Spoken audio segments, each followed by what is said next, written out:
Hello everyone, आज म जाँदैछु मेरो फेभरेट नेवारी फुड सोपे मिचा खान र मसँग यहाँ हुनुहुन्छ हाम्रो पठाउ राइडर मिस्टर सीमान्त तामाङ सर। हामी नेवारी फुड खान भज्जु चोलो गयौँ जुन चाहिँ मालपोत चोकभन्दा थोरै अगाडि रहेको छ। भित्र छिर्ने बित्तिकै मलाई यहाँको एम्बियन्स चाहिँ अति बवाल लाग्यो। एकदमै नेवारी भाइब आइरहेको थियो। वेटरले ल्याउनु भएको भिडियो गर्न पाएन, त्यही भएर उहाँले चाहिँ एक्टिङ गर्दै हुनुहुन्छ है। What a wow acting. So finally this is my सोपी मिचा।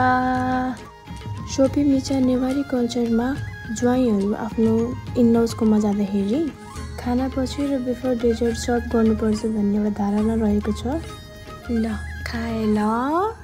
सोपी मिचा अरू डिसभन्दा एकदमै डिफ्रेन्ट छ। यो बफको सयपत्रीभित्र बनाएर फिलिङ गरेर बोइल गरेर यसलाई तेलमा तारिन्छ।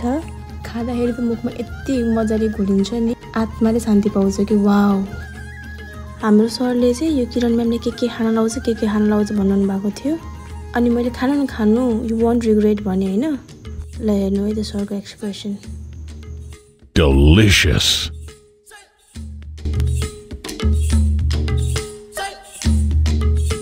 अर्को हामीले अर्डर गऱ्यौँ यो खानेकुरा नेवारी पिज्जा चटामरी।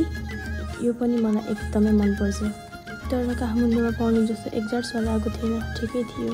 र अर्को नेपालीहरूको फेभरेट मोमो, यति जुसी यति जुसी यति जुसी यति टेस्टी, ओ माई गड। अनि हामीले त्यति नै खायौँ, बिल पे गऱ्यौँ, अनि सर र एक राउन्ड यसरी क्यामेरा घुमायौँ। हेर्नुहोस् त सबैजना। Okay bye bye, see you in next vlog.